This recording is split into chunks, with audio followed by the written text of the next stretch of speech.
सोनम वांगचुक यांना आंदोलन स्थळावरून हटवल्यानंतर आदित्य ठाकरेंनी ट्विट करत प्रतिक्रिया दिली आहे। किती लाजिरवाणी गोष्ट आहे। भारतात लोकशाहीचा गळा ज्या निर्लज्जपणे आणि बळाचा वापर करून घोटला जात आहे ते संपूर्ण जग पाहतोय। एका अकार्यक्षम मंत्र्याविरोधात विद्यार्थ्यांनी केलेल्या शांततापूर्ण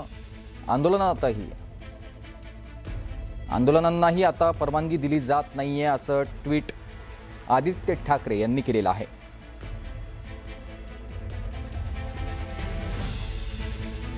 सोनम वांगचुक यांना उपोषण स्थळावरून हटवल्यानंतर सीजेपीचे संस्थापक अभिजित दिपके यांच्या घराबाहेर मोठा पोलीस बंदोबस्त तैनात करण्यात आलाय। कोणताही गोंधळ होऊ नये यासाठी पोलिसांनी मोठा बंदोबस्त तैनात केलेला आहे।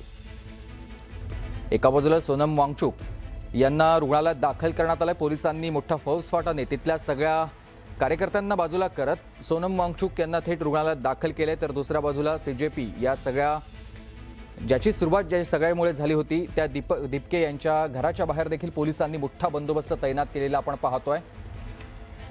दिपकेंच्या घराबाहेर पोलिसांचा हा बंदोबस्त, तर दुसऱ्या बाजूला जंतर मंतरवर देखील पोलिसांचा मोठा बंदोबस्त आहे आणि इथल्या सगळ्या आंदोलकांना इथून आता हा परिसर मोकळा करण्यासाठी आवाहन केलं जात आहे।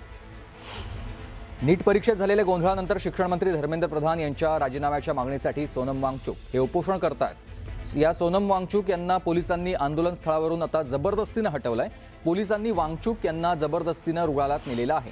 उपोषणाच्या 21व्या दिवशी पोलिसांनी ही कारवाई केली आहे। पोलिसांच्या कारवाईनंतर जंतर मंतरवर मोठा गोंधळ उडालाय।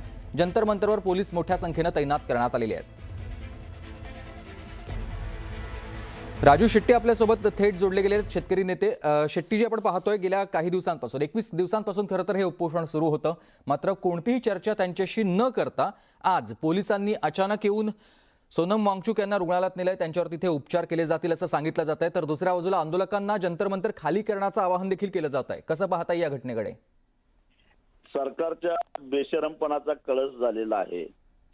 संविधानाप्रमाणे या देशातल्या प्रत्येक नागरिकाला सरकारने घेतलेली एखादी भूमिका एखादा निर्णय जर का पसंत नसेल तर लोकशाही मार्गाने आपल्याला व्यक्त करण्याचा किंवा आपलं मत मांडण्याचा निश्चितच अधिकार आहे आणि त्या अधिकाराला अनुसरून गेल्या महिन्याहून अधिक काळापासून या देशातले विद्यार्थी कॉंग्रेस जनता पार्टीच्या माध्यमातून आंदोलन करत होते, कारण 24 लाख विद्यार्थ्यांच्या भावनेशी खेळ करून परीक्षा रद्द करून 21 विद्यार्थ्यांना आत्महत्या करायला लावणारा हा जो काय प्रकार होता त्याच्यामध्ये कुठेतरी सरकार आपली जबाबदारी झटकू शकत नाही आणि त्या एकूणच खात्याचे प्रमुख म्हणून धर्मेंद्र प्रधान हे सुद्धा जबाबदारी झटकू शकत नाहीत।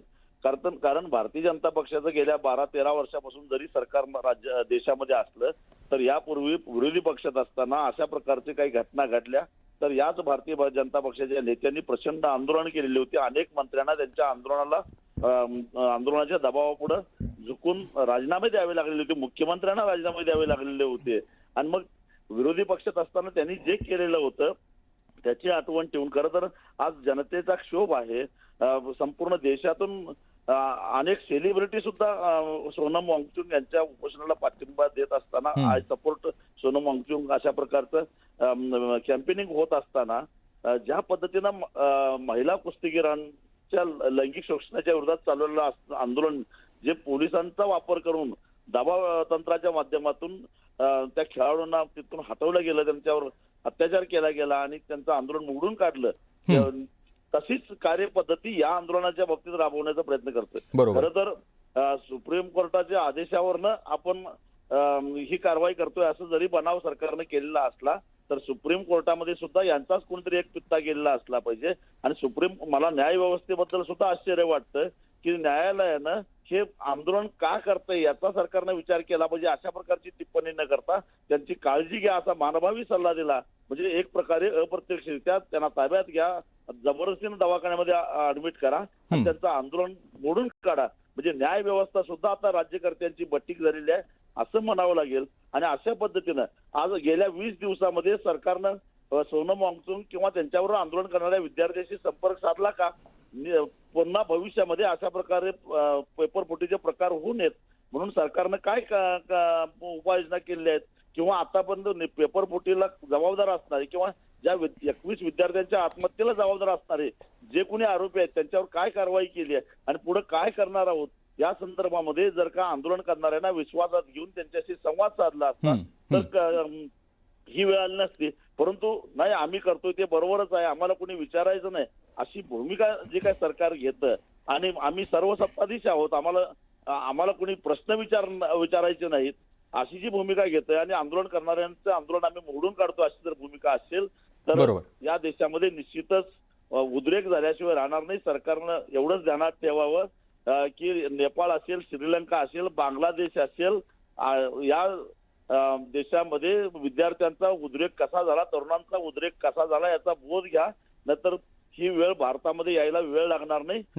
एवढाच मला इशारा सरकारला द्यायचा आहे. नक्कीच, धन्यवाद आपण दिलेल्या या प्रतिक्रियेसाठी. आणि यानंतर आपल्यासोबत सध्या भाजपचे महाराष्ट्र मुख्य प्रवक्ते नवनाथ बन जोडले गेलेले आहेत. नवनाथजी, आपण पाहतो एका बाजूला सोनम वांगचुक यांच्या 21व्या दिवशी, उपोषणाच्या 21व्या दिवशी आज पोलिसांनी त्यांना रुग्णालयात दाखल केले. मात्र या सगळ्यानंतर आता विरोधकांकडून टीका केली जाते सोनम वांगचुक यांच्यावरची आज ही कारवाई आहे किंवा त्यांना आज जर रुग्णालयात दाखल केलं जात आहे तर ही सरकारची दडपशाही आहे. सरकार थेट संवाद न साधता आज जबरदस्तीनं दडपशाही करतंय असं विरोधकांचं म्हणणं आहे. ते बघितलं पाहिजे की कोर्टाच्या आदेशानंतर पोलिसांनी ही पावलं उचललेली आहेत, ही कारवाई केलेली नाही. सोनम वांगचुक यांचा जीव महत्वाचा आहे आणि गेल्या 21 दिवसापासून त्यांचं उपोषण सुरू आहे. अशा परिस्थितीमध्ये त्यांच्या प्रकृतीमध्ये कुठेही बिघाड होऊ नये, कुठलाही गैरप्रकार पुढे भविष्यामध्ये होऊ नये यासाठी कोर्टाने काही सूचना दिल्या होत्या आणि त्यानंतर पोलिसांनी त्यांना रुग्णालयामध्ये दाखल केले. कारण आपल्या देशामध्ये अशा पद्धतीनं स्वतःचा जीव सुरक्षित ठेवणं जास्त महत्वाचं असतं. त्यामुळं पोलिसांनी या संदर्भामध्ये योग्य ती दखल घेऊन त्यांना रुग्णालयामध्ये दाखल केले. कुठेही दडपशाही करण्याचा प्रश्न नाही.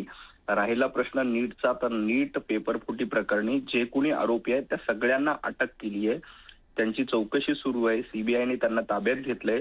आपल्याला देखील माहिती आहे की महाराष्ट्रातून मोटेगावकर नावाचे एक प्राध्यापक होते, क्लासेस चालवायचे, त्यांना देखील अटक केली. आणखी काही लोकांना अटक केली आहे आणि या सगळ्यांची चौकशी सुरू आहे. तपासातून योग्य ती कारवाई केली.